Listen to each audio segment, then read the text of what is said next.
Go ahead. Jason West. Matt Jones. David Caldwell. Ryan Yell, Planning Department. Mandy Honors, Clerk's Office. Ira Perman. Kristen Lundstedt. Chris Shady, Director of Boston Economic Development. Jed Smith, Hamco. Jay Woodfield, Planning. Eric Weaver, Brown Jones. Chris Hesher, Joe Alfie, JW Council. Tim Mitchell, 2KT Productions Incorporated. All right, thank you. So we got the agenda in front of us, and did you want to add something? Just want to add this memo from the state to this. Deals with Alaska Sense LLC in Canalaska. Since we've got somebody here from the state.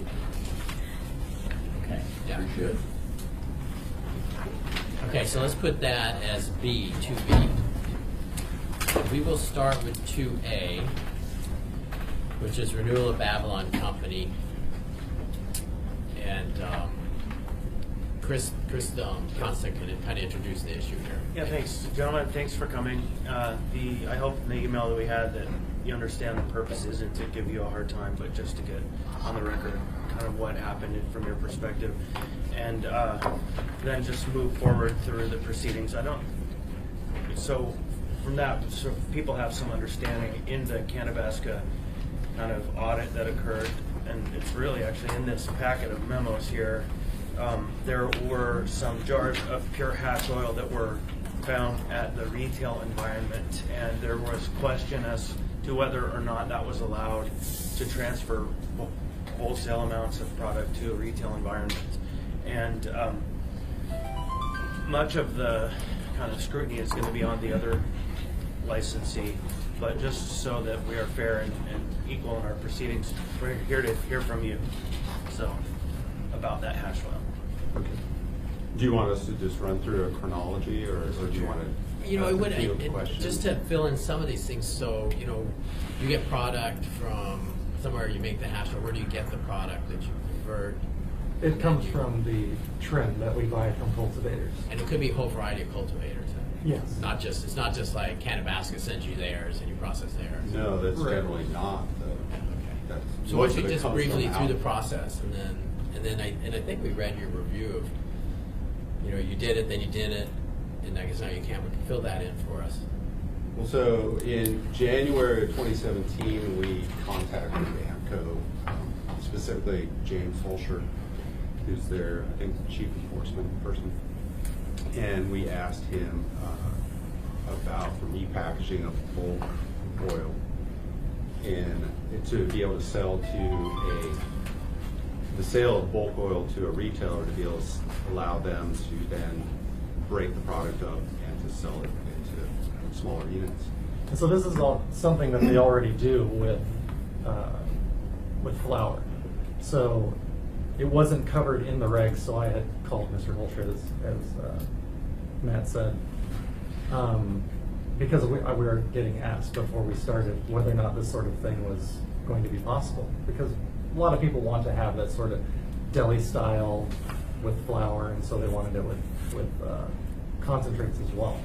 So when we had talked to Mr. Holscher, you know, he had said, if you guys ever have any questions, just to make sure we're all on the same page, please give me a call and we can iron things out. And so that's what I did. And I provided the email that I sent to him about that, and he replied asking me to give him, or asking for my number so he could give me a call back. In that conversation, he said, go for it. As far as I can tell, that's allowed, and so that's what we did. Way down the line, in June of this year, it got brought up at an AMCO meeting, and I heard that an opinion was given that it was not allowed because other manufacturers were coming in and wanting to do that exact thing, and it's like, hold on a second, we don't think that that's allowed. So I wasn't at that meeting, but I had heard that this was brought up. So I then contacted Mr. Holscher again. I tried to contact Erica McConnell, but she was out of town, so I went to James again. And so James then did reply to my email, which I provided that as well, saying that it was not allowed. And so immediately we stopped doing that sort of transfer. Okay. Any questions? That's the state of the AMCO people here. He's here. Do you have any You comments on represent that? AMCO in this case? I'm sorry? You're with AMCO, right? Can you tell us from your perspective what went on? This concentrate? I wasn't involved with the investigation. My understanding was that there was a communication by telephone with you and Mr. Fulcher regarding what was allowed to happen in terms of packaging of concentrates. But I wasn't directly involved in that, so I'm not really prepared to speak. Yeah, to that end, I've spoken in depth with Erica McConnell on this topic, and her recollection matches what is said here, that it appeared that on that phone call, her investigator said that they seemed to have the right to do this, and they did, and that they did stop when they were told that it wasn't okay. And so that tracks with what Erica had said. Well, I don't know, Mike, it sounds like you acted responsibly and did your thing. So, are other manufacturers doing similar stuff then, or they were? Or is it just you happen to be the first ones?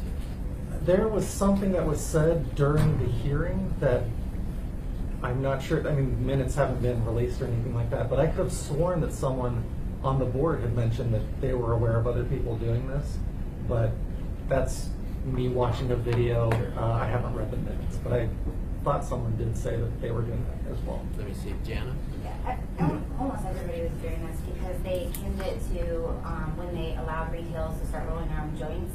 That was the same kind of logic. This would be packaging, just like going on with packaging. So everybody was doing it, and that's what prompted a staff regulatory proposed project, which is open now and in the works to allow for this if public comment, pushes one way or the other. So everybody was doing it. I think these guys just kind of probably asked the question first and then had to change just like everybody else did. Okay, so it's much broader than hash oil. It's all. Yeah, it was hash oil, it was FICO, it was filling vape cartridges. I don't think really shatter or anything like that, just because that would be more difficult. But like filling vape pens at the counter. So a couple of that. One is, so you had a conversation, which is just documented. You scribbled notes down or something. I'd say get everything in writing. I'm sure it's in the email. But highlights some things that like we would deal with too. So there's holes in the regulations. You're doing something that's not unreasonable. Your customers are asking for something and you try to get it, but the regulations don't deal with it well. Are you running into holes in the regulations a lot? And not to pick on the state, but we would have the same issue sometimes, where you might say, "Can we do this or not?" There are, things are coming up all the time. When we're coming into this industry, we had no idea exactly what would be wanted, what customers would come in and ask for. This whole thing is still so new across the nation that things are going to be developing constantly. I mean, it would be my opinion that there should be a subcommittee or something like that where there's constantly a dialogue of regulatory holes or regulatory suggestions that are happening outside of just the AMCO meetings. It's such a formal area. We all are working. It would be my opinion that something more dedicated would need to happen, because it's even things that we're not considering right now. It's going to come up down the line, and we probably need some sort of method to get that constantly churning, so that we're not bothering investigators, so we're not calling people that are trying to do their jobs as well.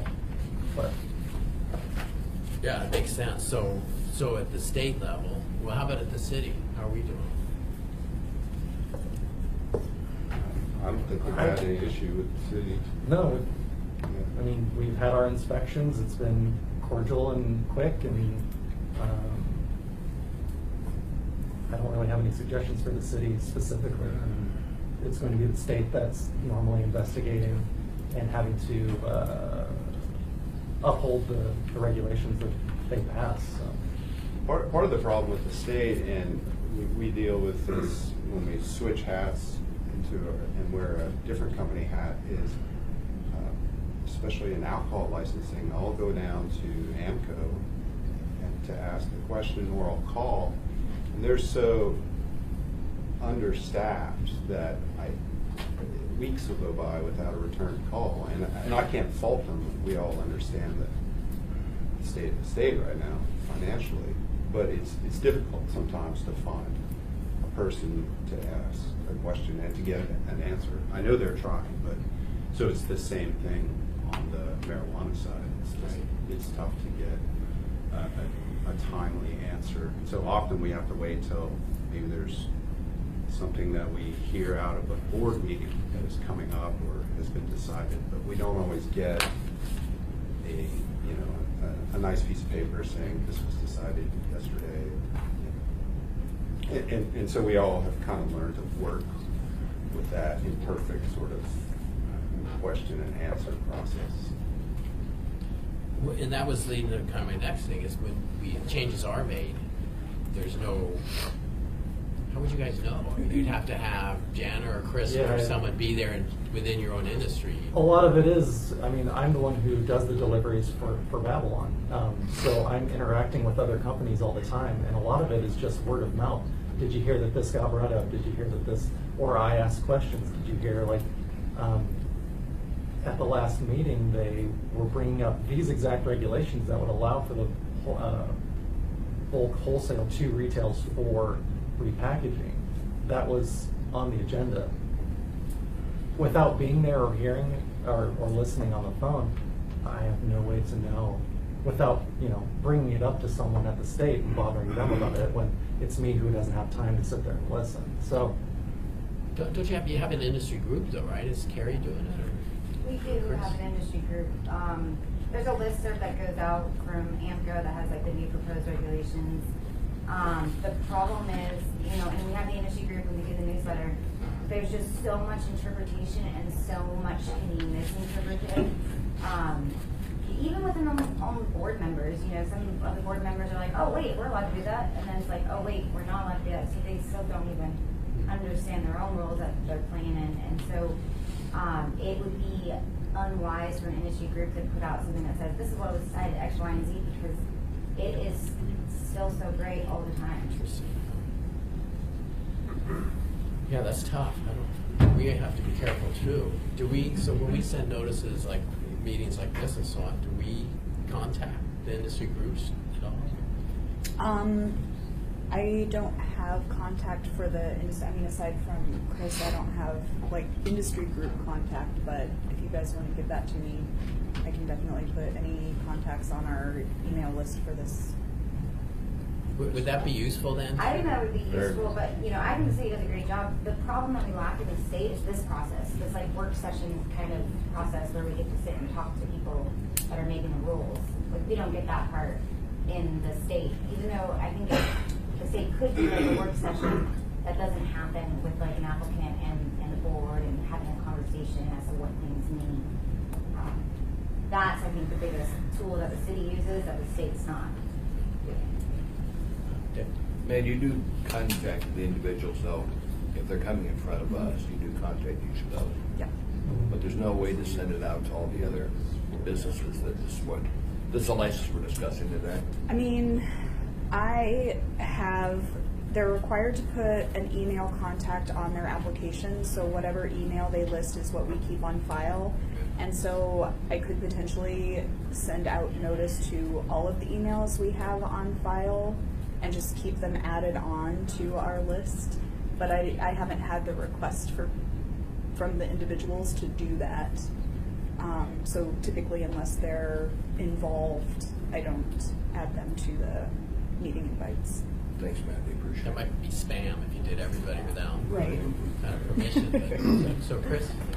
For ACBA, I'm the liaison between AMCO and the ACBA. So if our members have an issue, particularly with, say like last night, our meeting, the regulations were put out of the changes, but it confused our members because it was kind of handwritten and scribbled out, and there were arrows, and our members were like, well, we don't understand, we can't follow that. So when I have my meeting with Erica at the end of the month, I will tell her the concerns of our members. So that's another way to kind of bridge a gap. So you're meeting with Erica monthly then? Yes, at the end of this month I will be. And that's been routine then? It just started. Okay. So that's kind of starting to deal with this problem. Okay, well, that's good. Anything else, Ira? I guess I share that I have some empathy for your situation. It sounds like in the developing industry, we're still trying to figure out what the customers want, what the products are. You start with a set of regulations that are, new, not well fleshed out. You're dealing with a situation where you don't know if it's a situation where if it's not explicitly allowed, you're allowed to do it, or if it's explicitly not allowed, you're not allowed. That sort of, I guess, is what's being worked out. And it sounds like there was a shift somewhere in there. And I guess that's the question for the state. Is it going to go into a situation where if it's not explicitly allowed, you can't do it, or which would be a warning, some advice to you, you'd know, or otherwise. And I guess I sort of pose that same question to here in the city. Where do we fit in that spectrum? If it's not forbidden, or is it allowed, or etc. What's an athletic field? Oh, there you go. True. And you missed the whole discussion on what is the reasonable pedestrian route or whatever. No, I remember that one. Well, I would suggest that a wise business would interpret it as if it's not specifically allowed, then you don't do it at this time. Well, that's certainly Right. the message And, you're getting. I would go backward and just to the beginning of the process, your email really did save you. Even though the email isn't clear about what the determination was, it was a crystal clear demonstration that you did your due diligence to seek input and got input. And then, if there had been another faction at the AMCO office that said, well, these guys aren't doing their job right, or we just don't like them, they could have generated a statement from even what record exists that had the opposite view, right? And so, but in fact, they communicated well to me that you are running a good business according to their standards. And so it's one of those things you have to be really careful, because we have a burden that we have to, and I'm a strong supporter of the industry, but we have to protect the community interest.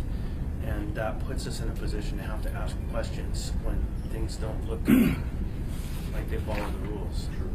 There are some things. I started up a memo account to myself so that there won't be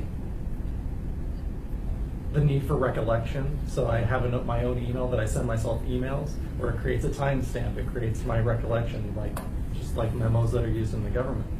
So I've noticed that while things are gray-ish, that I'm creating better records of the conversations that I have with people when they happen, so that if I do have to refer to them over a year afterwards, that I've created some sort of record. And also, I do want to bring up that exactly that with Mr. Holscher.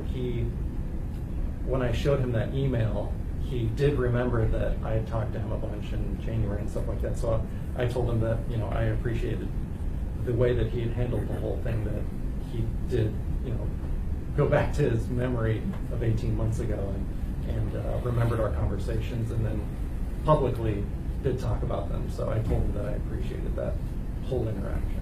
So there's one last piece to the question of the Haschel. What was the decision that was made on the remainder of their product? That's in your shop now? No, it has not been returned to me yet. I talked to James, and that was his plan, was to return it to us, and then we're free to do with it what we want, of course, within the regulations. Right. But it hasn't made it's been back to us yet. Yeah, that was the control board's ruling, and the Alaska Sense said, yeah, give it back to Babylon, because if it wasn't transferred to us properly, that's what it should do, and so it should, I mean, AMCO has the product. Okay, so it's held at AMCO at They've this had time. product the whole time. Okay, thank you. So it's slightly still an open concern, but really not, because you guys have done what you needed to do. That's a fair assessment. Dean? Yeah, I just wanted to comment on the state regulations for the marijuana industry. They're typically very restrictive. It's a highly and tightly regulated industry. And I haven't read ones specifically about this issue, the resale and packaging, but in some of the past work we did, for example, the manufacturing processes that are allowed, the regulations typically have language along the lines of the processes in this section are the only processes you can use, so it's very restrictive. And that doesn't mean there aren't ambiguities, so there still will be some. But I think that that kind of regulatory structure indicates if there's down arrows, like caution here, but there's still going to be ambiguities to figure out and revisions that need to be made. We're going to have to revise some of our code after the regulations change as well. Thank you. Thanks. On to that point, and this isn't related to this licensee, but when you have operators who are dancing in the gray area, you know, making the gray area the place where they do their kind of business, Where they live at. that's where we have to find ourselves asserting our kind of regulatory capacity. So, I think for most good operators out there, the gray area is not a place they want to hang out in. I agree. It's not comfortable. You're constantly wondering. And so there's always been our calls to try and seek out the answer. yeah. And certainly now we're aware that if it's not explicitly outlined, it's categorized gray, and then we go to AMCO or whoever our source is and try and suss out the answer. But it's not, this is a stressful business because it's so new, and we don't really, you know, we're learning it as fast as the state is, meaning the regulations and the business itself. And so anything we can do to minimize our stress, like these gray area issues, is something we will minimize that by trying to find the proper route, the proper avenue to do. And the record demonstrates that's absolutely true with your operation. And we just know there are others who are exploring. They're going where no one has gone before. But, you know, it's just a technical thing. So, you know, everything's in metric. And do you create the items in there? So if you have a new product, you have to have it approved by the state, though. So hash oil was in there, but bulk hash oil It was was the issue. correct. It was simply so we could have that same exact product put in little tiny jars, and there would have been no question at all. The only question was that it was repackaged by the retail. That was it. We are approved for this product, and everything. It was simply where it was packaged. So they could have sold that big jar to one customer. Is No, that too much because there's quantity? limits on Limits, single okay. transactions, All right. but no, I mean, yeah, we could have it up to that limit, and that would be perfectly fine, but. Chris? So just kind of visualizing how the product goes from where you've manufactured it out to a retail environment, and the retailer parses it into a bunch of smaller packages and sells it. Do you see opportunity at the retail end for diversion of some kind, you know, where they would take that product and find a way to game the system, not pay taxes on it, you know, or kind of work it in such a way because they have that volume? I don't deal with the retail. As far as I understand, our metric screens kind of look a little bit different depending on which license you have. When I send it out, it's in a specific amount. So if I send out 300 grams of something, they account for 300 grams. If they were to then divert it, they would have to somehow make it up. So, Like adding some kind of glycerin or some alternative well, product. I mean, if you really wanted to do that, I guess, but I don't see why you would do that. To make more money isn't a motive for some organizations.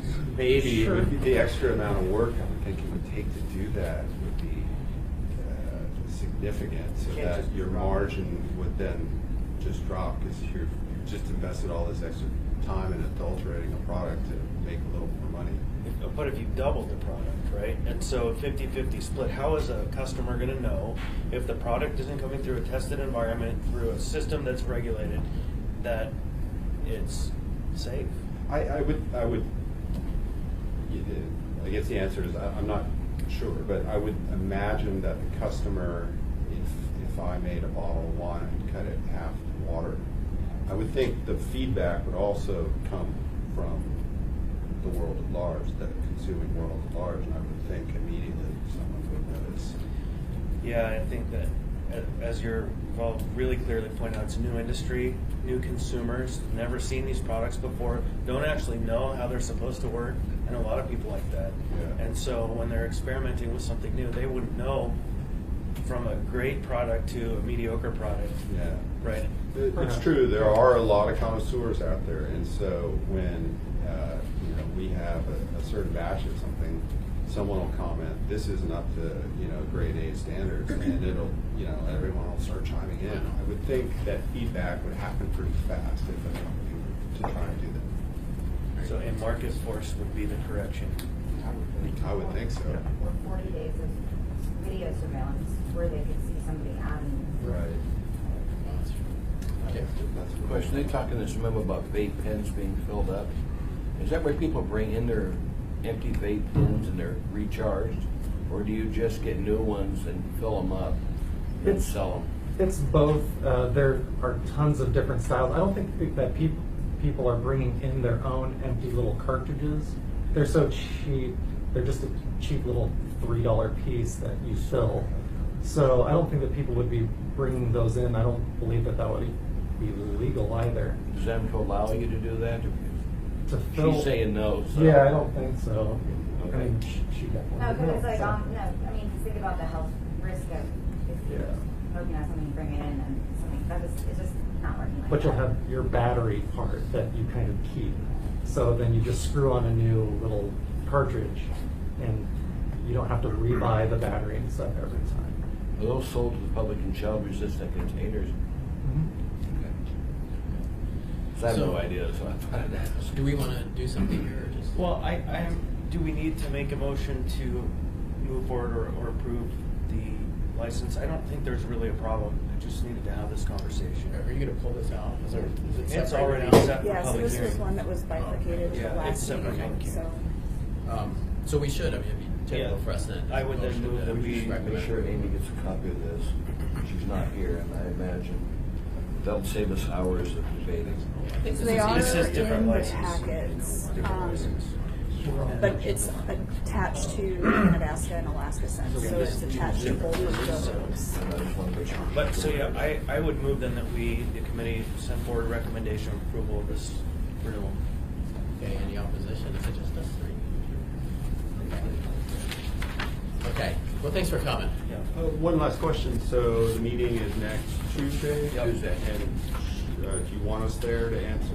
You can I be. would be. I would be there. You Okay. can, it'll be later in the evening. The reason it's a public hearing item, Gotcha. so Someone. we never know what somebody's gonna say. It's good if you as the applicant are there. Sure. And is there a process, maybe something we can sign, or maybe get to you with to kind of re-up our emails? We didn't know that there was a meeting last week, and it'd be great if we could just give you our emails and our permission to contact us. And Yep. just, that'd be Yep, awesome. yeah, if you want to give them to me now, if you have business cards, if you want to give those to me, or if you just want to shoot Right. me I can- I'll an email you. and say add these to the community Yeah. economic mailing list. And then is that going to be updating your license contact No. info too? The only reason that Matt brings it up is that when we were bifurcated, we didn't even know that we were on that agenda. Oh. Well, we should be clear, you essentially weren't truly on the agenda. What we do is we introduce things, so it kind of waves the Okay. flag, hey, this is coming. Gotcha. No, actually, Was it? And so No, you should it was have on- gotten an They email bifurcated saying resolution. that But you you were took it out. Yeah. I pulled it out of the resolution and set it for public. on. So Was a resolution. send me your Okay. email and I'll It was verify on that I the have the agenda. right one. Okay. But So you that's should have what I gotten an said email you notice should have saying done. that you were on the Pulled out that agenda for the section. meeting. No, I was wrong. They should have known they Yeah. were on the Yeah. So what's the notification? We send an email out letting them know. They get a copy of the resolution that's being presented to the assembly and saying you're on the agenda for this date, this time, this location. So they're going to send me email to verify I have the correct Okay. contact Yeah, info. well, that's good. Yeah, sorry about that. Well, yeah, and the place it was very quick business. You wouldn't have even seen it happen. Okay. So, at the meeting, but I needed to hear from you. Your name was on a bunch of papers I had to read, so. Yeah, I Thank saw you. that report and I was like in my emails, like, I completely understand why you have questions. There was Thank no you. resolution. I would say thank you for running a clean operation. That affirmation comes from my friends inside of Vanco, also from members of the community, so keep it up. Thank you.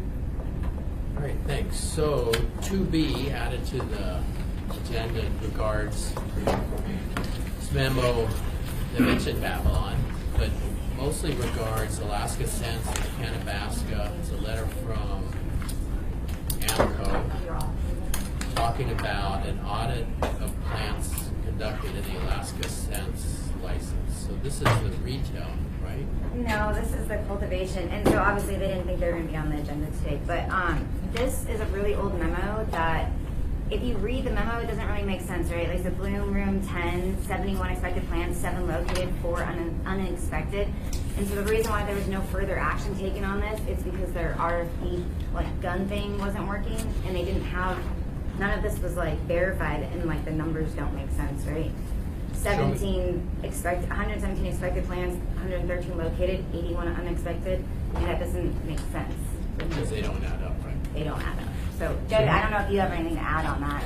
I mean, this was discussed at the accusation hearing, and but no action was taken because the inspectors were like, this hasn't been verified. We have technical difficulties with our guns.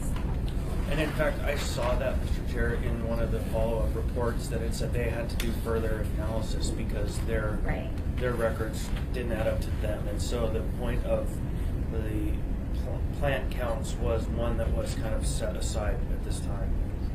Well, yeah, and enforcement and Alaska Sense have been working really tight together to get their metric. There was an issue with GreenBits. So GreenBits is the point-of-sale systems for a lot of retailers. Back in, I want to say May, unbeknownst to a lot of people, GreenBits stopped syncing with Metric. So GreenBits is supposed to talk to Metric to update Metric's sales records. And so then there was this huge disconnect for everybody of, everybody that used GreenBits of 4 or 5 months in between now and May. Yeah, so it's been an issue. So even some of the enforcement guys are like, you gotta get off GreenBits, get something else because it's not talking to our system. Which is kind of different than this. It's more relative to the rest of the. Mr. Go Chair, ahead. I think that what I read in the report was that the point of sale system actually very closely tracked the actual plants and the sales in the operation, right? And so where there was a disconnection, it appeared that the point of sale was actually in alignment with their stock. And their The point of sale was in alignment with their inventory, but because the point of sale didn't talk to Metric was all messed up. And I think I read that in one of the fall. Yeah. So they've hired a consultant she's a gal from the Valley. She worked really hard on studying Metric and she's gotten really good at it. So she's been in there working with them to get their Metric up to snuff. And then they've got to manually reconcile the sales system and Metric at the end of each day because GreenBits still hasn't figured it out, and it's really expensive.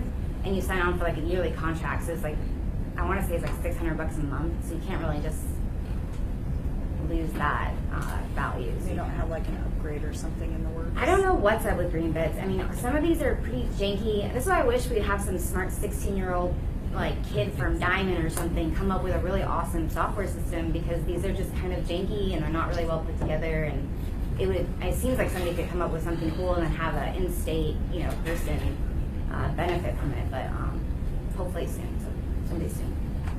Okay. Did you get his hand up? This is why we brought this forward, because it's sitting here and it'll be relevant. So it wasn't on the agenda, but we're glad you Yeah. this up. Yeah. Which is item of concern, John, when we see this many plans, it's Yeah. where are they at? I want to make sure they're still within metrics. Whose gun was not working? The pricing gun for the No, business or for the state? AMCO's, what are they called, Jed? The little, It's basically a scanner. Each plant gets a radio tag, and they have a RFID scanner tag. that they can, yeah, it's like an RFID scanner, and they can go into the grow room, scan and account for each tag. so it's So a tag. have they reconciled all these missing plans or found plans? I don't know. I've been texting the enforcement officer to see if he's not responding. It's my understanding that they've been I mean, I haven't gotten an update on this, but I feel like if there was this big of a, I mean, it's been almost a month, big of a disparaging, they've probably figured it out by now, but, I mean, the numbers just don't make sense too. I think if Mr. Chair, in that thick packet that came up relating to all the violations of this company, they were clear in there that they said there was an unexpected accounting problem in their software, but that, again, their point of sale system matched their stock, right? So it was connected to what was actual. The problem was the metric scanner. It says that in the report. I was able to read that from AMCO, and so I can provide that to everybody. Is that in our packet? It isn't. I don't believe, Mandy, it's not. I haven't gotten to that part. That big report from AMCO, is that With in all there? of the pictures and everything? Right. Yeah, that Oh, it is is in in there? the Okay, packet. so you'll have an Yeah, opportunity. it's just not printed out for this because this was more geared towards the reference to Babylon, but the full one is in the packets. So in some regards, because the point of sale is not talking to Metric, there could be quite a few businesses in Alaska. But that there have are similar quite a few problems. businesses. I mean, if you went through the NOVs from the last state meeting, there's self-reportings of that, you know, our green vents isn't talking to Metric, and there's other people that got cited for that same issue. And now we kind of understand, I think, you know, Chief Holster has identified that this has been a consistent issue with that specific point of sale system of green vents, which is unfortunately kind of the most popular one that people have been using. So FlowHub seems to be doing well. Right, as a retailer uses a point of sale system, Right. it's never right. Oh. We go, how could this be wrong? Stuff gets received wrong, sold, or whatever, you know. It's a constant process. So I'm, you know, it's less critical. of our Right, business, yeah, But, it's- yeah, it's I kinda- understand baffling stuff happens. So. Yeah, it's been This pretty is fairly extreme, but Yeah. what we see here. So, Well, that's Mr. Chair, helpful. but actually, in this case, that point of sale system might have saved them from this violation because it actually Was right. was close Yeah. enough for cigars. You know, it's like not quite exact, but really close. So, and I am I have regret that your client wasn't notified this conversation was going to happen. I talked with Mandy yesterday. I'm like, we got to tell them that we're going to have them on the agenda, and so, but we do have them on the main meeting agenda, and And on the 28th. I don't know how that's going to go. It's going to be a pretty serious talk. You can let your client know that. Yeah, I will, and she's expecting a pretty serious conversation, and she had a pretty serious conversation with the control board too when they issued her renewal. You know, she pulled back her downtown retail store because she said, you know what, I really got to take what you guys have said to me and implement into my business and really kind of rebuild this business on a better, stronger foundation because she knows she only has one chance to get this right, this go around, assuming she gets the chance from this body too. So. Can I cover? You say she had a retail store downtown, and She had an application in for a retail store downtown, but she asked the control board to table her until December.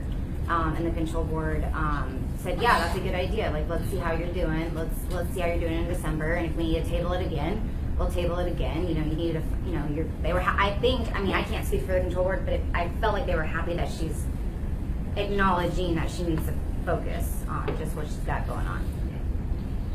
All right, thanks. Any more on this, Ira? All right, thanks. So, next issue, definition of athletic fields. Is it She's not here, but Dean, did you hear from Amy on your draft? No, I haven't complained about but Is that it? And do we have a quick? Okay, I couldn't open this last night, so I haven't read it yet. Brief moment.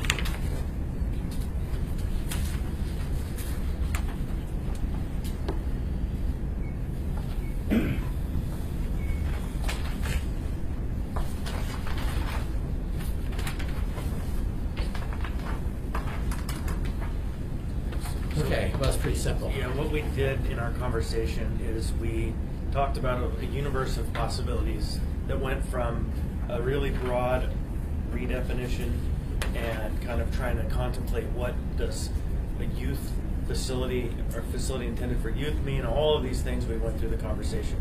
In the end, I think we settled on the simplest possible definition, which is just the uses of those two functions, because there are probably others over time, but as we kind of evolve through this process, we'll let those places become identified and fill in as we go. So, Dean. In our discussion, we also considered, and that was with Mr. Yali, and myself, we also considered whether perhaps with athletic fields we should take a case-by-case approach and get some places to see whether athletic fields and consideration would apply. And that wasn't really a feasible or practical or a typical approach with the planning department when we're applying code. So we also considered whether requiring a variance process would be a way to address this kind of issue. And as Mr. Yavi advised, the variance process is really difficult to get into approval, or not typically very stable. So that wouldn't really be suitable for the kind of situations we were addressing. So we ended up, like Mr. Constance said, the most straightforward way was to add the two uses we had talked about, pool possible nouns as exclusions in the definition. I would add, if I could, that the problem with providing for a case-by-case review or a variance review really came down to, for me, to the idea that an applicant has to secure a site, pay for a lease or buy a building, and if the decision is based on the whim of 6 people at some point in the future, then it's nearly impossible for a business to make an investment that is sensible, right? We essentially foreclose the procedure to them unless they're very wealthy and ready to spend a bunch of money they may never receive back, because what if they put their 50 grand in or 100 grand in to get the building ready and then found out they couldn't because it was 6 votes said no. And so what we aimed for was some certainty for the code so that the people who are proposing under this could know what that means instead of just have to kind of stick their finger up in the wind and figure out, you know, which way the wind is blowing. Sure. So certainty is better for people who are going to invest than uncertainty. So it looks simple. Ryan, what are your thoughts? Yeah, thank you, Mr. Chair. Yeah, I kind of played around with a bunch of different scenarios in my brain, and you know, we could go down the route of a very comprehensive change. You know, I even contemplated just getting rid of athletic fields altogether. This is, like Chris said, the easiest way, the simplest way, probably the quickest way to go about fixing this situation. But we could get into a situation down the line where we get other use types that are, what about me, what about me? And then we end up having this an even longer list we got to tack on here. Let me get a table. Yeah. Let me get a table. So, for now, I think the planning department is satisfied in the direction we're going. But we may or may not see more use types wanting to be added to the list down the road. Dean? From our discussion, this amendment would, I guess, enable the applicant if they want to move into like all so since that was the most specific situation that put this up, this would address that at least. But like Mr. Gary said, we maybe have other situations in the future, like Quidditch games, just or something. So, LARPing. Yeah, it's LARPing. Did you envision, I mean, did you guys kind of brainstorm some other possible types of activities that we might run into in the future? Yeah. So because athletic fields are not their own defined use in code, we kind of get into a situation where things are getting dual classified. So bowling alleys are an amusement and amusement recreation facility or amusement facility in code. But they also meet the definition of athletic field, and tennis courts are the same thing. Racket sports are also defined as a sports and recreation facility. but they're also defined and mentioned in the definition here under tenant. So it's kind of odd to have conflicting use classifications in code. That's not a very common thing. So I was sort of playing around with the idea of just keeping the definition fairly simple, but exempting amusement facilities and sports and recreation facilities. But the ramifications of that would be arcades are their own protected land use, but arcades are also defined under amusement facility. So you'd have to maybe do a notwithstanding clause for where arcades are called out. And then you'd also have facilities such as the Dome, which could also be classified as a sports and recreation facility, not necessarily just a standalone athletic field because of all the different services they provide, and whether or not that would be a protected land use. So it would end up, you'd end up going down the rabbit hole pretty quickly. Then the core function of that conversation, though, was what's the purpose of the restriction? And the purpose of the restriction that we were generally able to agree upon was facilities that serve children. And then that conversation happened as well. Well, maybe we would define that somewhere, but then that too opened a whole can of potential problems. And so we opted not to go down that path, but to recognize collectively that the purpose of these restrictions is to set up barriers between places that generally are intended to serve youth, so we don't have a marijuana store right next to a youth serving facility. And so I think in the future, probably beyond our terms here, except maybe you, the question will come up and it will be resolved at some point, but the core value really is that idea of keeping these uses separate from children. Which makes sense, except for my daughter who has a varsity letter in bold. Right. And kids are there, but they also have liquor licenses, and we had that conversation. And I think that that is one of those areas that is, it does have youth, but it's generally not, even though there are youth leagues. So. Okay. Was Amy here for the meeting we were discussing this? Yeah, and that's, she and I again came at it from opposite perspectives, but that's one area that we could both absolutely agree on. And so that's kind of that core value that is a unifying principle behind the restrictions. So yes, we talked, and that was for sure an area that was crystal clear. She made me concede that. Okay. Anything else on this? Did you have a comment? No, I'm fine with the way you've written it out. Works for you. Okay. Anything else? So, do you want to vote on a recommendation on this? It already says where's we recommend. Send it to Assembly. Okay. All right. Good. Well, thanks, Dean, and Chris, and Amy. Okay, so we It's not have. introduced yet. It's not introduced yet. It will be introduced sometime in the near future. I didn't see it on there. Okay, so once again, geographic area-based restrictions on liquor licenses, and we have a new version that was sent out recently. Do you want to go through that briefly? Sure. So, we talked about this at the meeting last month, and I guess the initial draft had a rather lukewarm section. So, there were some concerns about good operators, bad operators, and good operators being burden restrictions. So, this updated draft doesn't really solve that concern, but it does make some revisions based on dialogue we have.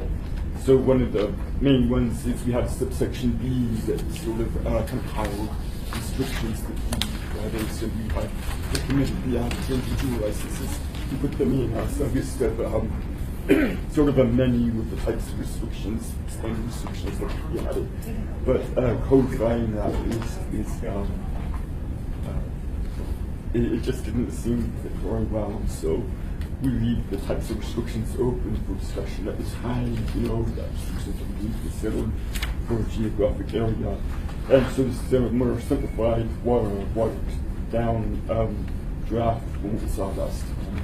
So basically, the language that we see in the paragraph A is usually to set up the procedure to add restrictions is as follows.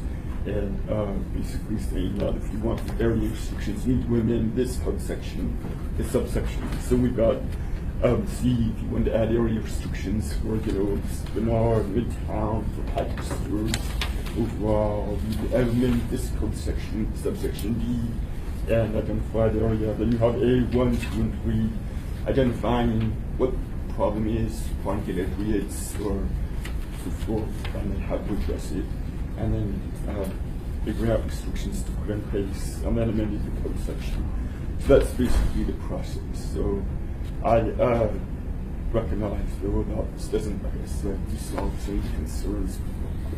For example, we heard from the owner or manager of La Bodega last time. So I think that they would say the same thing about letting this updated draft as they have there. So I guess we have two approaches so far in terms of restrictions.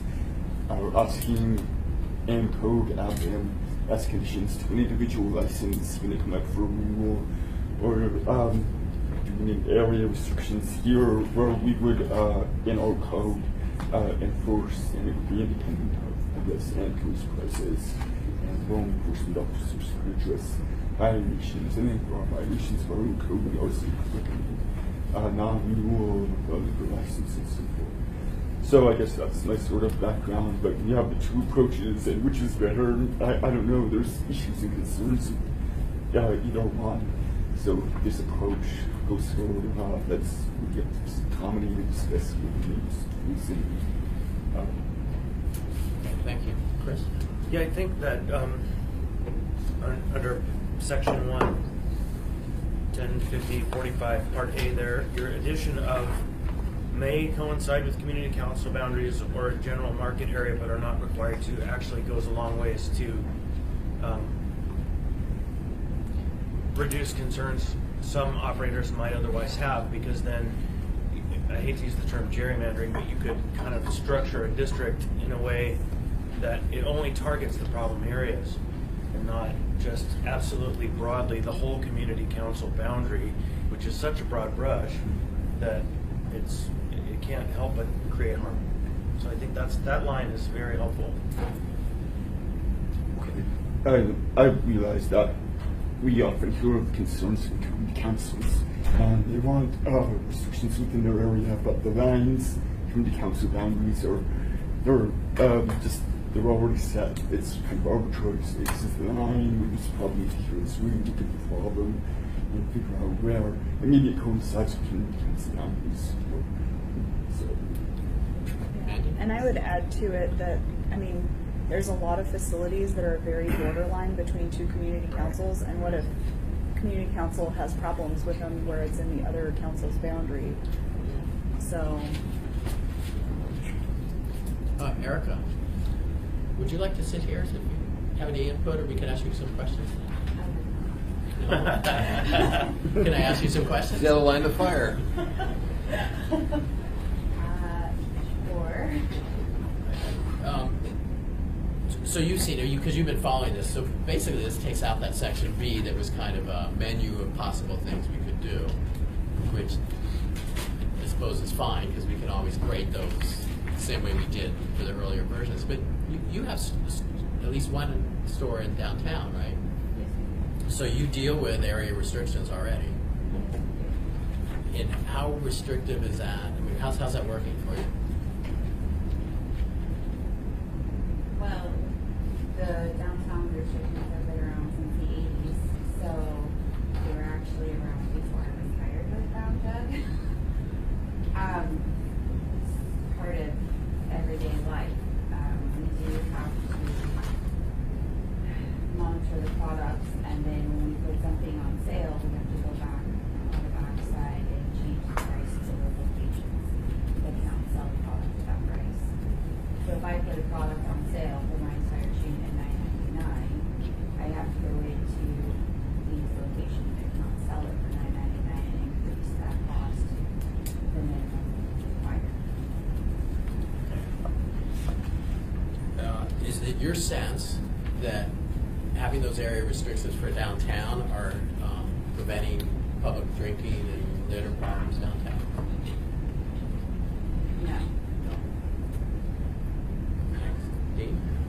Just a clarifying comment.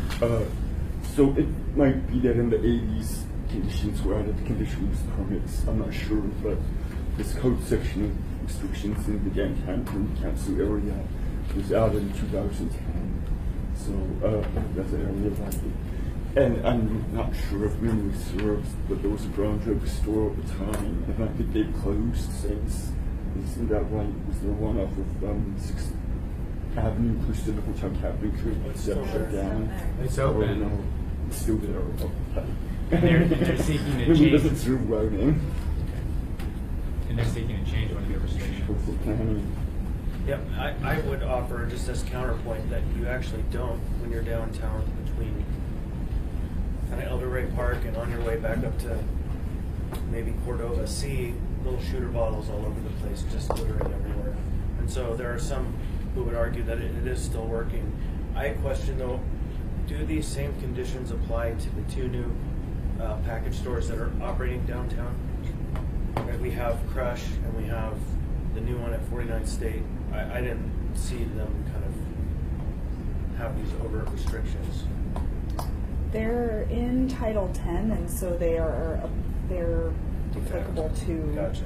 It's just. I don't know if the planning department specifically puts those on all downtown uses in the document, but it's in code. General. Thanks. Dean?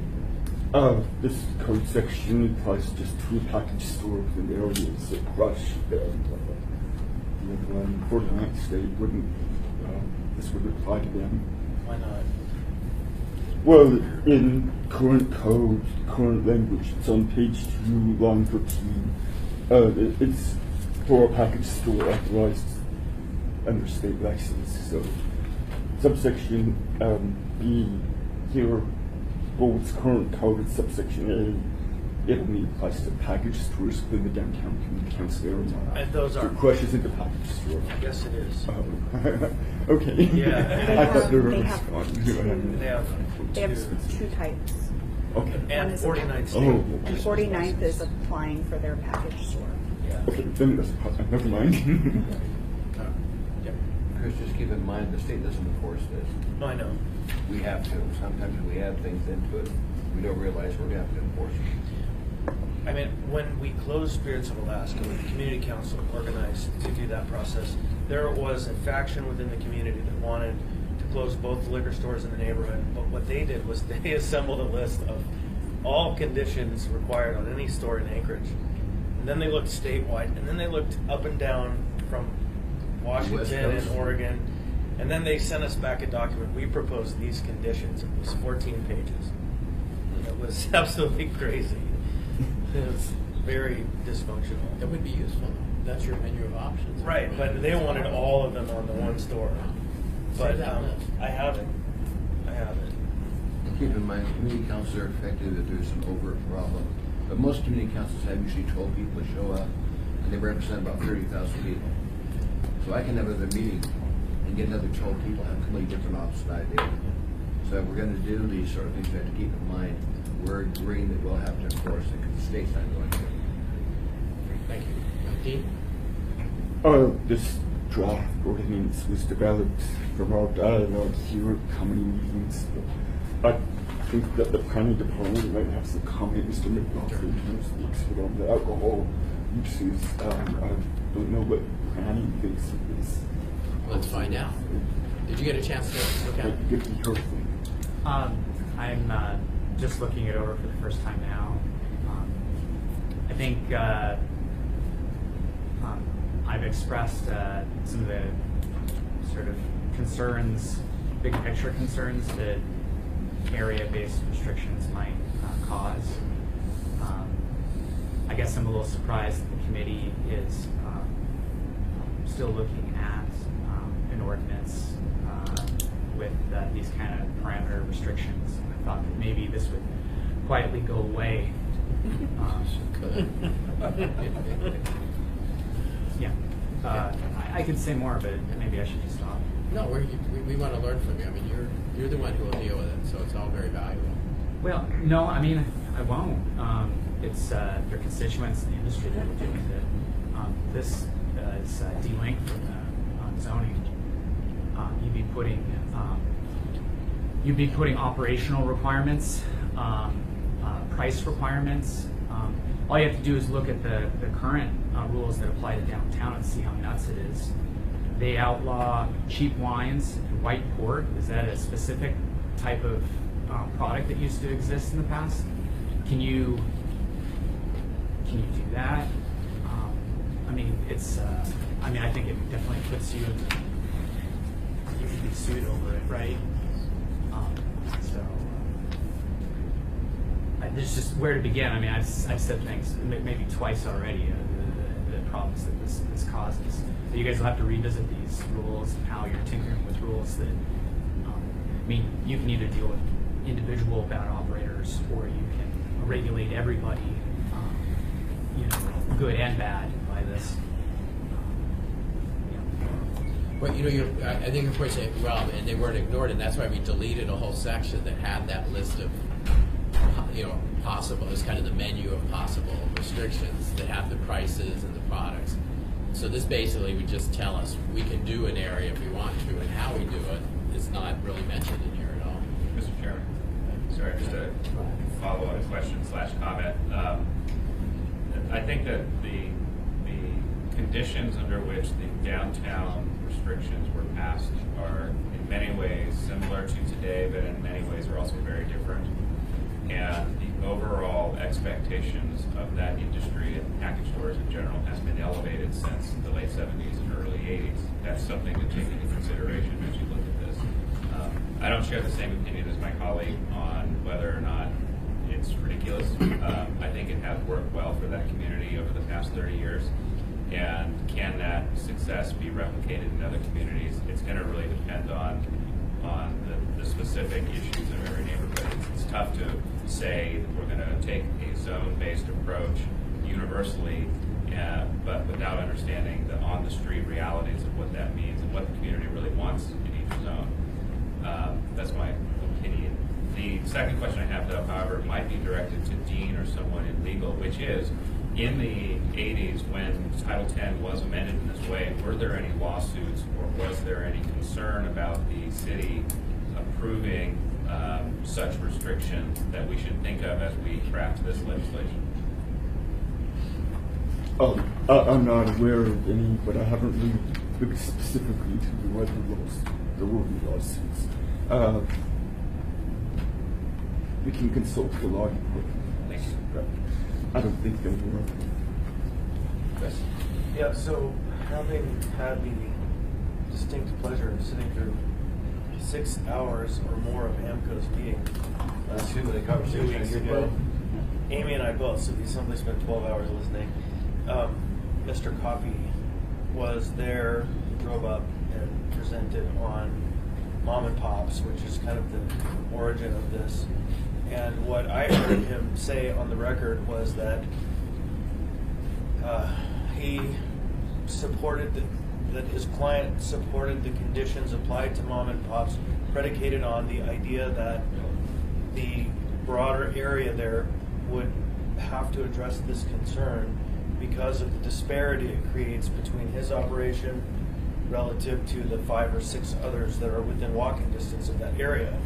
And he went on to say in his testimony that he has full faith that the Assembly won't renege on the question, but they will in fact contemplate and figure out a way to move forward on this in some way that protects the fair playing field of the various entities that are operating. Then AMCO, the chair, asked, do you want us to put in a kind of a rule here that says, and this is me paraphrasing terribly, if the Assembly doesn't do that, that these conditions go away on this license, right? And Coffey said, no, we'll just let it go for 2 years and figure it out. We believe that the Assembly will do the right thing. And so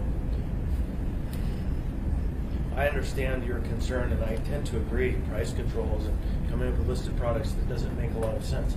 But also restricting one operator in an area that is a known hot spot is also not sensible. It's irrational. And so whatever method we choose to go forward, whether it's giving the assembly a tool to draw a line on a map and saying anything within this area, which could be drawn from a APD hotspot map or any number of various tools, might not be the way, but we need to come up with a way to target these areas that are problematic, whether it's making a list of all the stores within that area and then beginning to conduct a hearing procedure for each of them individually, and then approaching them each with the same restrictions that we're applying to an operator that we've already applied them to. We, in some ways, have a duty to continue this conversation if we're going to be of our word. And so I think maybe that's why it continues to come back up. Not that Mr. Coffey is calling me or any of that, but just out of a sheer sense of doing the right thing, we have applied these restrictions to one operation. So I'm not aware we made promises to do everything we said we would look at. yeah, no, I get that, but having that conversation and working it through to the end, I think, is a promise we made. Whether it ends up in law, we didn't tell anybody anything we passed. You or I or any one of us can't say that. Yeah.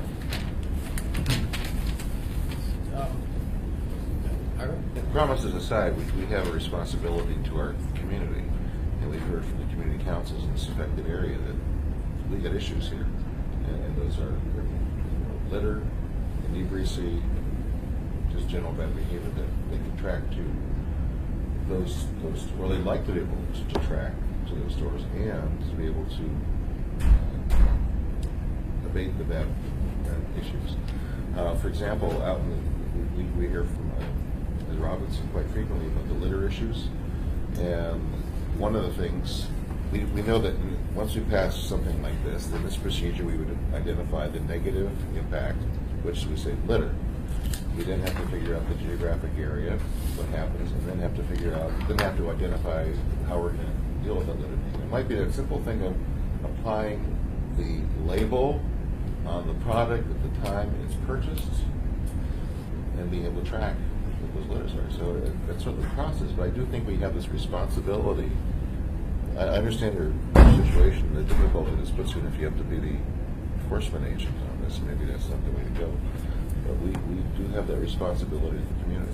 Midtown and Spenard and North Star, and they're feeling it. Dean? Did Mr. Smith have your hand up to speak? I think. Oh, Ted, sorry. I did.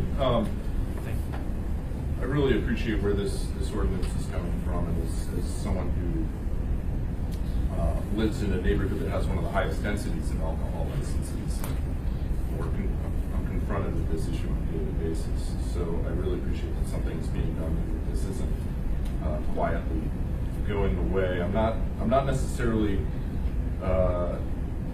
This is a kind of a complicated ordinance, and I think for reasons that have already been stated.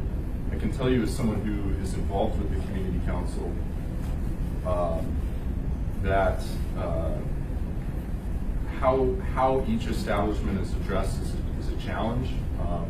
In my professional capacity, I'm going to be working with Ms. Honest on providing more information and education to the community council community at large on how the alcohol licensing process works from the state side as well as from the muni side. So I think figuring something like this out, before the next renewal season, which will be coming up in the next probably 4 months, will be useful, although not absolutely necessary. What I like and what I heard from the last meeting, the industry seemed very resistant to a lot of these restrictions, and that's fine. They can say whatever they want. But the one thing that they did say, that the representatives here said they were open to was the labeling. And I think what that does is that starts to get at the data issue. And if you apply labeling to all establishments, then we can start to collect data. And it's really kind of in this process of the community protest, the government protest. That's kind of the one piece right now that's critically lacking, and I think will be a huge improvement to what we've got is adding that tool so the community councils can have that data piece and begin reporting on it. And then you can really target specific establishments that are problematic. Good, appreciate that. If I miss you, just wait or sit there. Steve? I do want to mention, I recall that last time we talked about this, I think Mr. Bowser said that Mr. Coffey was concerned and that we should hear from him about this proposal. So we hoped Mr. Coffey would be here next time, but I guess he's not this morning. I did call into Amber meeting. Mr. Constant is also listening to, and I called the mom and pop discussion when it's on the agenda. I listened to that portion as well. It's Mr. Constant stated and paraphrased it well as to what occurred. But Mr. Coffey did mention our work on this ordinance, and I hope to go through somehow in some form. So I think, I guess Mr. Coffey's legal advocate for licenses in the liquor industry. He might be useful. Sure. He's gotten copies of everything, right? Who's got a copy of this one? Not this one, I just got it last night, so I will forward it on to him. Maddie, could you send him a copy of this, please? Is that it? Just that mom and pop's liquor could have been averted a long time ago, had the owner actually come to community council. I went to meeting after meeting where they weren't there. It wasn't until the fire was burning that they realized they had to be there. This could have been dealt with a long time ago by simply sitting down with the community council. What are your problems? How can I deal with this issue? It would not have gone as far as it did. Most community councils, they don't like to be ignored. You as the owner come to them and say, there's a problem here, tell me what your problem is. They'll deal with it. It's when they don't hear it all from the business that goes crazy, and then it comes to our level. So maybe labels would be good. I mean, we've done labels in the 90s. Remember with Alan Tesh, we put labels on package stores downtown so we could attempt to tell where the packages were coming from. And the owners will tell you it takes our time up, it costs us money, but it does allow, it's easy to do. It does allow us to figure out where the product came from. Good, thank you. Yeah, Dean, I would appreciate if you would consider lines 24 and 25 reworking that line slightly to put a general market area first, and then may include community council boundaries, but take it not directly to the community council first, right? And start with an area, and then come up with some other potential list of areas, right? I think smaller areas are smarter than a whole community council, but I would like to see it reversed a little bit, so we don't put emphasis on the community council per se, but instead area is really the focus. That makes sense. I wanted to mention one other comment, and I thought I had about this process. It's arisen in the context of package stores and the problems we recognize associated with them, as mentioned. But the way I've worded this, A1, 2, and 3, it could apply to the different types of licenses as a category of problems associated with them. And I'm thinking of bar break downtown, for example. You could say for beverage dispensary licensees, you know, we have this area downtown where bar break's a big problem. We want those negative secondary effects from dispensary licenses, and we want restrictions. I don't know what those could be, but you know, this is a vehicle to address not just package stores and chronic and every buying cheap liquor and shooters, also bar break, and the other issues that could come up and be addressed through this process as well. So it's an untested process. Okay, good. I just wanted to mention it could apply to a number of different kinds of situations, licenses, and categories. That's good. All right. I just want to say, I do like these steps 1, 2, and 3. They're well laid out. I'd like to see us, as soon as we can, put these in effect. And there may be some benefit to the package stores and retailers as well by being able to implement, for example, that one thing that seems to be top of mind here is that labeling those products. There is an assumption in my neighborhood that Brown Jug is the culprit for the biggest trash on the corner of Northern Lights and Spenard. And I don't know if that's true or not. We have the City Gallery right across the street. I'm sure you're familiar with that. And the assumption is because it's close to Brown Jug that that's where all the litter and all the problems are coming from. that may not be the case, and this would, you know, be able to prove it, as opposed to being assumed that it's you and not Jack Sparrow or Captain Sparrow, what's called Captain Sparrow. So, anyway. That's a good point. Chris? So, coming back to this memory I have of this group saying put all these conditions on, and in fact we should do all these citywide. It seems to me I think I have some sympathy for where Francis is coming from, because if we are going very broad with certain conditions, in fact they're no longer conditions, they're just rules for operators across the city, right? And so conditional uses or special land use permits tend to be crafted for specific operations. And we have to be careful when we're deviating from that, because then they aren't actually tied to a license. They're more of a rule, right? Like a law, a citywide effect or a region-wide effect. And so I think there is some caution that we have to really approach this with, because we like short circuit the methods that we have established over time if we're not careful. So. Good points. Francis? Okay, so I had read in the previous draft that some of these code changes would affect all alcohol licenses, not just package store licenses, and so that's something that surprised me. Dean's just sort of talked about it and explained why that you could apply it to, say, a beverage dispensary license. This wasn't localized to just package stores, but I noticed that early on, but that's a significant sort of change or broadening of this to maybe what was discussed with the mom and pop initiation of all of this, so take that under consideration. Yeah, planning's role doesn't really have a role in this, because these would be regulations that apply to Title 10 and the use of or having alcohol licenses.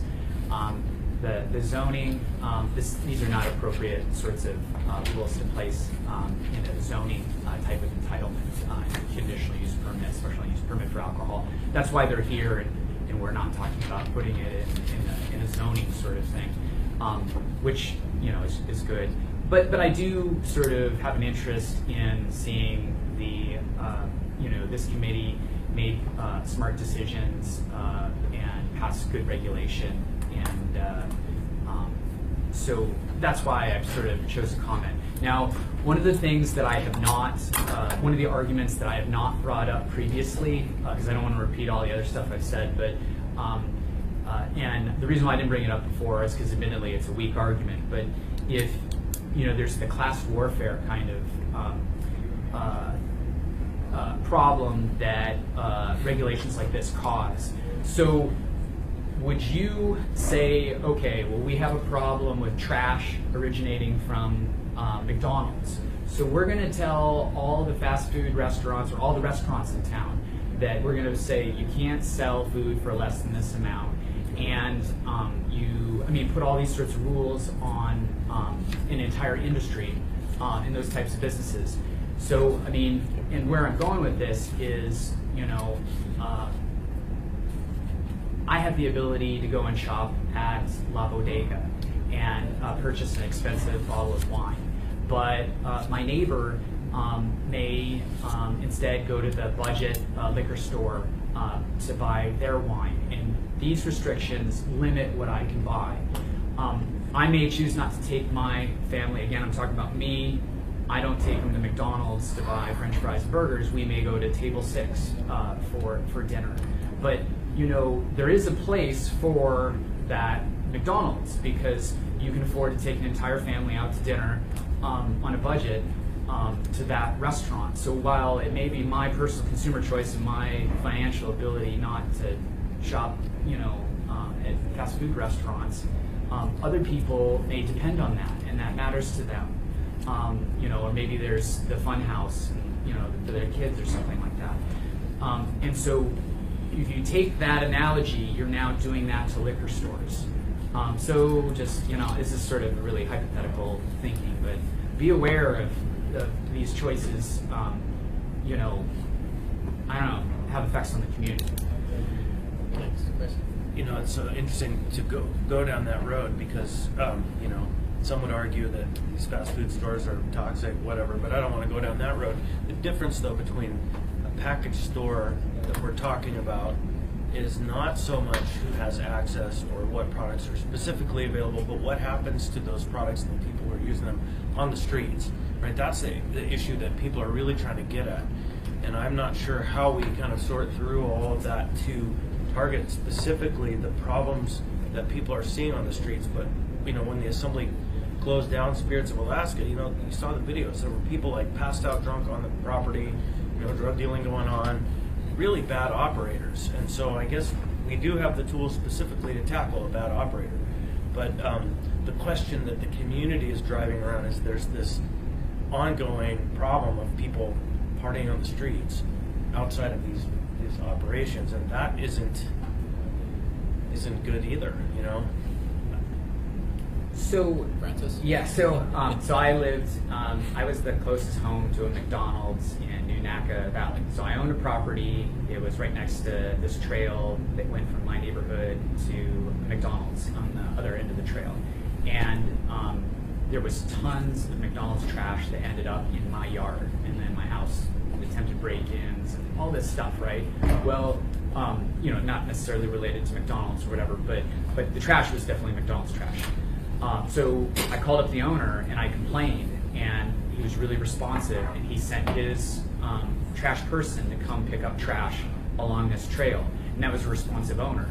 And you know, I didn't need to, you know, complain to the assembly that, or the community council and to the assembly that they needed to take away their license to have a restaurant, you know, because of their negative impacts on me. So I don't know, dealing with individual operators has some effectiveness, you know, rather than grouping an entire industry and an entire area into one sort of set of rules.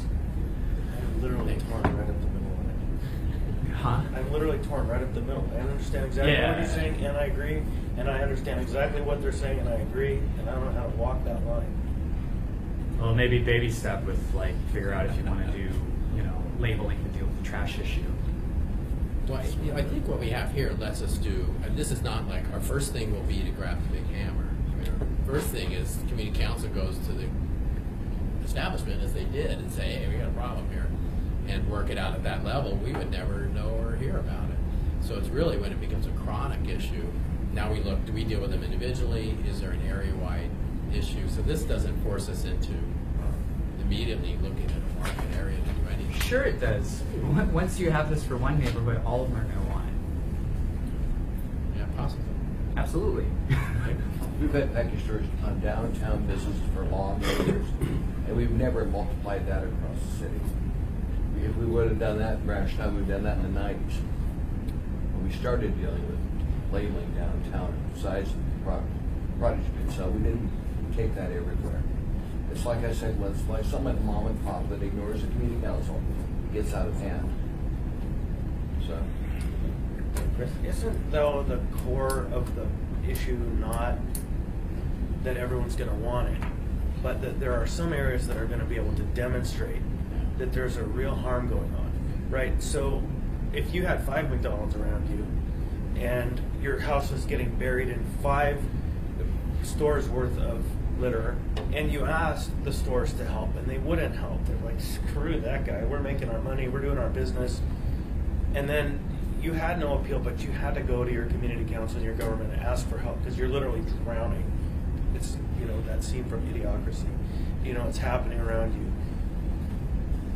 It seems reasonable to come and ask for help on a broader effort. And I think we actually hit on something with the marijuana licensing, which are these neighborhood responsibility plans, the MOUs between the parties.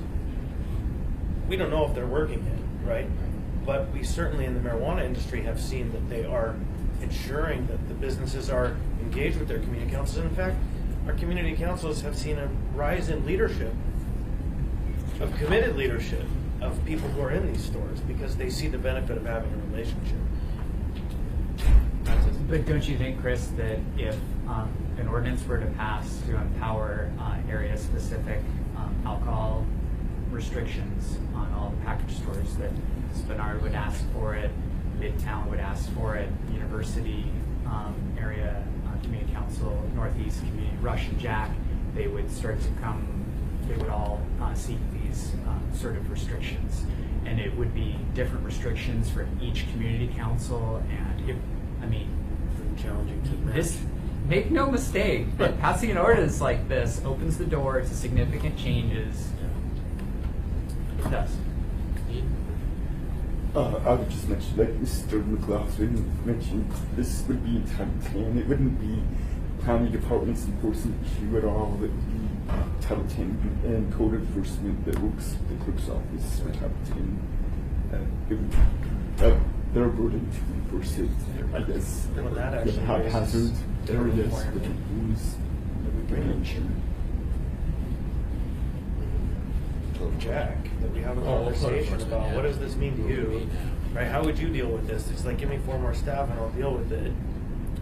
So, I guess a couple thoughts on this as we get near 10:30. We gave another one last year, didn't we, marijuana? We could, do we want to keep this and maybe have a meeting, or add it on to another meeting, and have code enforcement look at it and think about what they might do, how they would handle it. And then another thing is once, should this pass, now we've kind of got, okay, we have to kind of have a work off of that, because the genesis was mom and pops.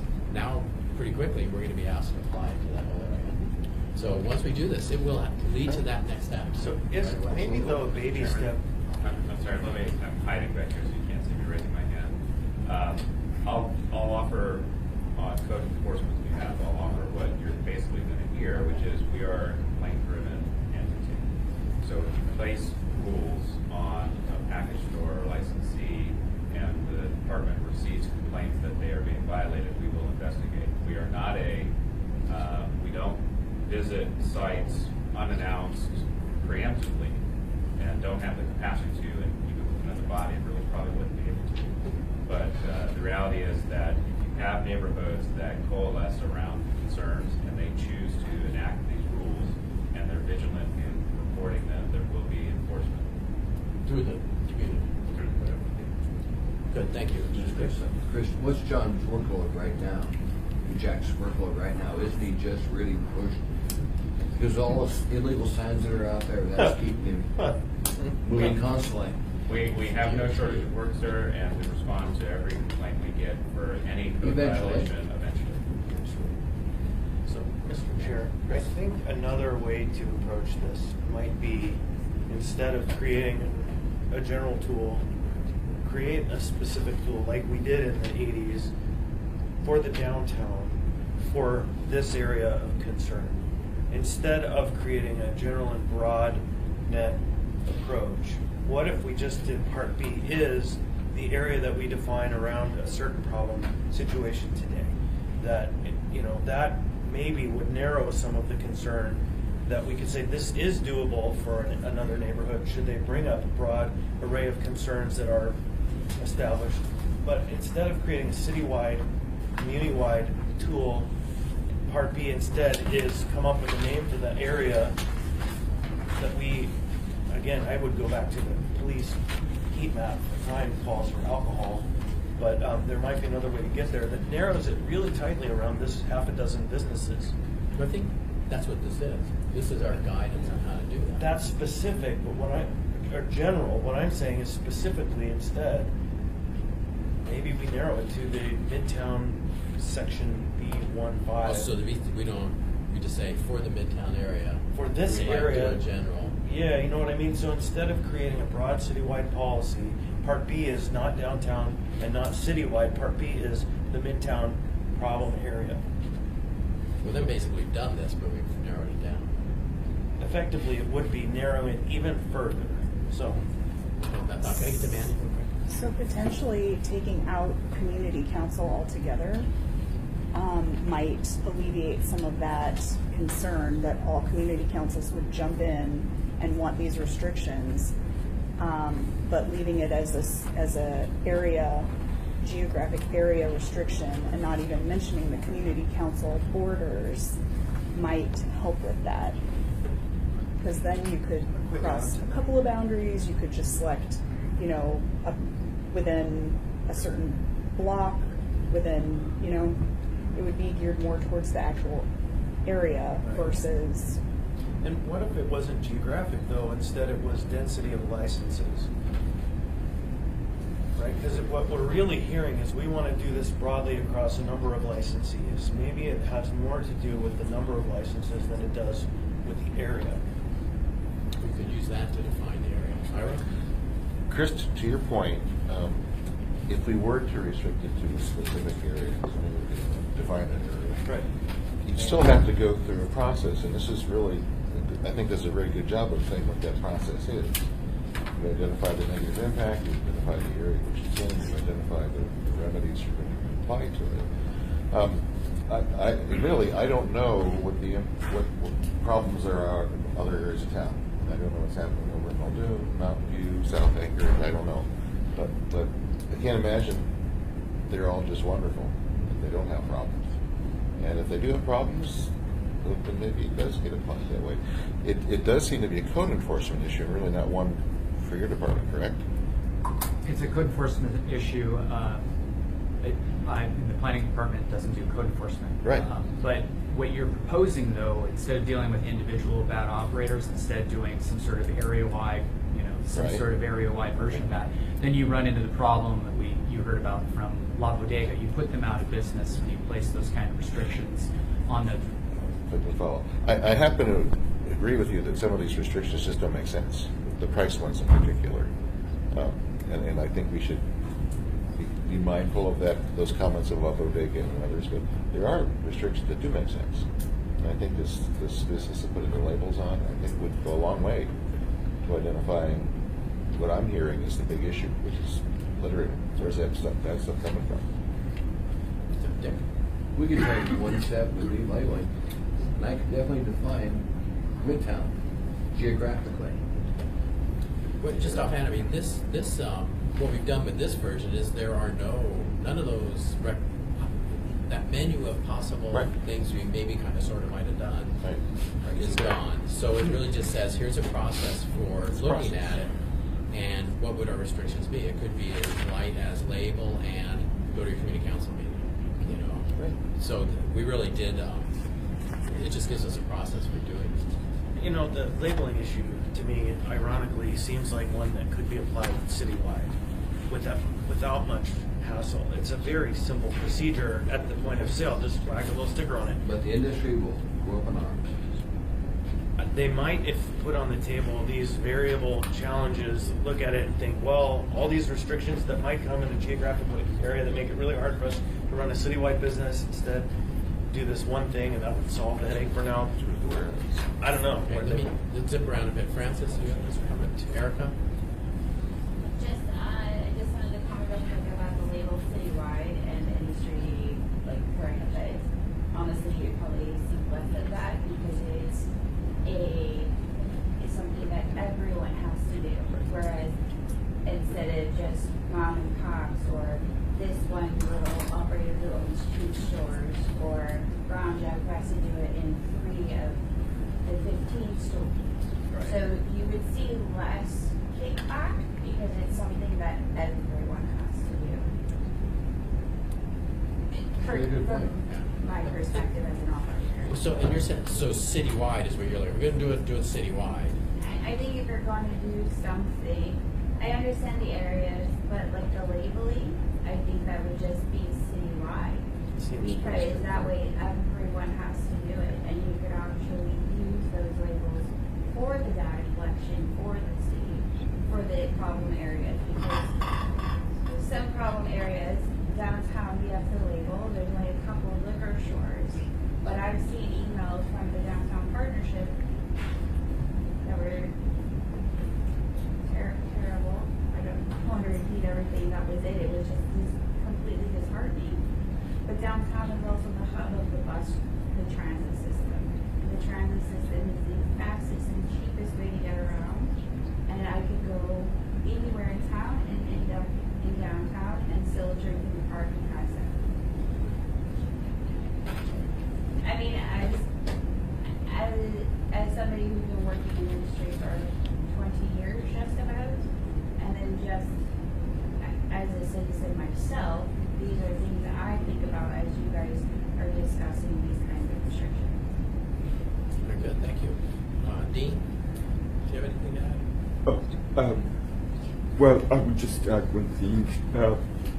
The importance of having the process was to ensure we don't want to file a substantive due process, right? So it's a substantive due process test, which requires like rational relationship between what we're restricting and why would we, and also equal protections. So we've got process thing by an area, and people are affected, and people are affected. So it was saying characteristically, the process helps us avoid those to Constitution, which is I want to make sure I mention that. All right, thank you. So, running out of time here, I guess we should decide what do you want to do with it, and then the whereases are blank here too, and I think we want to write up, we're going to give Dean some guidance on what to put in there. So what do we think? Should we let this quietly go away? Should we move forward and fill out some whereases, make some tweaks, and maybe delete community councils from here and just have the market area? You could also have no whereas paragraphs that have an assembly memorandum instead. Okay. I would also like to see an alternate version that literally just targets the Midtown core section as opposed to approaches the citywide issue. And that way we have kind of another path that we can move down. I don't see this as a citywide. This is about area restrictions. It's not saying we will do citywide. I mean, we already are doing. But the difference is we have the downtown section. No, just the downtown. Well, the downtown section and the citywide section. No, we have a downtown section and a process for doing that again. Right. Citywide. City. Well, right. No area-wide, not citywide, but for picking areas. So we have. Let me This is the rephrase. process for doing that. Anywhere in the city. Right? And so any area is what this is, any area, as opposed to a specific area.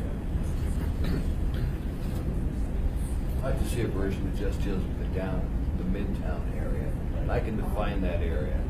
Just put labeling on everything in the Midtown area. So I can tell where these packages are, anything on that. My community councils can. Well, if we pass this, then we have the process for doing it. So it seems like it's not mutually exclusive. I mean, this just says, here's the process. Then step 2, if this were passed, would be to do that. Right, and it's not mutually exclusive, but what Francis is concerned, when I hear it, is that we run up a flag with this process that a bunch of different groups will now come forward just because they don't like alcohol. So we do this in our neighborhood now. And if we tailor it more tightly to an area that is a problem today, not we could do this 100 different ways in Anchorage, then we are less likely to be overbroad in our approach or create more of these efforts where it isn't necessarily rational to do. You know, I would, then we say no. Well, I mean, if someone at South Anchorage came and said, look, we got 3 people sitting over here across from the Brown Jug at Diamond Center, and we're outraged, I'm going to go, you got 3 people. We're talking about 20 hanging out across from you on Spinard Road. Yeah. That's the problem. Those 3 people aren't. I mean, we're able to say no. So, kind of what I've heard and might be a starting point is if the labeling across the board for the city was maybe the first step and this process got put on hold until that data was collected, then you'd have proof of those hotspots from the councils and have the collected data that would be your facts and findings for implementing this part to that area. And I think that's something that Dean has really reiterated with the liquor licenses and the marijuana licenses. We really have to start getting facts and findings for some of these things. And I think the labeling might be a really good way to do that. I don't think we want to be arbitrary and capricious. Those are bad terms. Define that for us. Well, the Alcohol Beverage Control Board defines that. No, they can't define it. They just apply it. They apply it, but they have a sense of it. But there seem to be 2 ways. I'm hearing you can go here. You can do it through gathering data and looking at the data, making decisions on the data, or you have a process. And I think we have two different ways to skin this cat, but I think we need to skin a cat somehow. Kids. Sorry about that. I like it. We need to move this forward somehow. Let's try, Dean, just a version of this that puts labeling on all alcohol being sold in Anchorage, all bottles. So that gives a way to track where they're being sold at. Because otherwise we're just shooting in the dark. We don't know which business is causing the problem or not. It's not that big of a deal to label the packages. Let's go with that first. You might think, you're right that, I think Amy rightfully will say, leave my area alone, we don't have this issue. Say not in Eagle River. Girdwood, I don't know that they have quite the issue either. Like, why are we doing it down here? So there is, and I would support that, not including Eagle River. So I'd be prepared to say all of the city except. I mean, sure. Would it be nicer if you didn't have to do it in your Eagle River stores? As an operator, it would be a lot easier to have a full company policy. But you could do it on your own if you wanted to, then, right? Just label them all, sticker on them. I sure can. Just opens, I can do that. But yes, I think I'm not the only operator in Eagle River. There's other operators, but for the most part, it's the grocery chains out there, and then you have to go out further to the Peach Street to the area to get to the local liquor stores. Okay, thank you. The citywide labeling levels the playing field. And it's a first step. Allow us to identify where the package is coming from. We're still not going to catch all because no one ever doesn't do it. They sell all kinds of alcohol, they don't pay anything on it. It appears everywhere. That's just how a military reservation operates. So we know if there's no label, we know where it came from. Probably. Okay, so the way we got is we will leave this one alone for now. Or go ahead and have it as with the little changes. Take out community councils perhaps. I would like a review from code enforcement. Maybe they can just send it an email. If we don't Okay, know. and then show that to code enforcement, and then also have Dean put one together that just says citywide there will be requirement for labeling, which gets a little bit, how big of a label? Where would you put it? Probably need to deal with something like that. I mean, do you have recommendations, Eric? We just use the guns from, I don't know how much. Pricing gun. The pricing guns. not It says how brown jug. Has the numbers on them. So brown jug, number 1, 2, 3, does it say? It or- says 225 downtown. And it says brown jug on the label as well. No, we're the only ones in downtown that do it. You're doing your license number, store number. Okay, so if it were citywide though, people wouldn't know. If I got a bottle, if I'm picking up trash and I see this code number on the price label, I wouldn't think it would be you. No, if you were to do a side, the license numbers are usually 4 to 5 numbers. The license number would be an easier way to go because the license numbers are public record. License number on every little label. I don't know, we want to restrict it by size per se, what our friend from the, now I can't even think of her name, she's a friend of mine, this. Pamela? Yeah, Pamela suggested. La Bodega. La Bodega, she would make it a marketing opportunity. Yeah. And so we wouldn't want to restrict the size, only the content to be whatever that measure is. Right, but you say minimum, so the information that would be on there, so you think. Store. Would you say the license number? I think minimum That'll tell you, license number would because be every good. store has its own license number. Well, understood, but the person picking it up, John Q. Public, isn't going to know what that is. Right. I think it's important that they do. It'd be nice if it were more overt. Brown jug, license number, bodega, license. Well, and that can be information, I mean, if that's the decision, that can be information that's filtered to the community councils to relay to their neighborhoods to say, this is something that's being implemented. This is the information that's going to be on the labels. Here's where to find out which facility it comes from. I mean, it would be sending out notice of that. He's doable from that. He's doable. Well, we want, got it. So you got enough to work with, Dean? I think so. Okay. Give it a shot. Okay. All right, thank you. Mr. Chair, I just want to say thank you for allowing me to be part of this committee. Thanks for coming. Participate in it. It's open to the public. Well, don't be a stranger, Ira. Mr. Chair, Probably you won't. should take the audience. Oh, I'm sorry. Thank you. Would anyone in the audience like to speak before we shut her down? Chris, Jana, Erica, again, thank you for coming. All right, thank you. All right.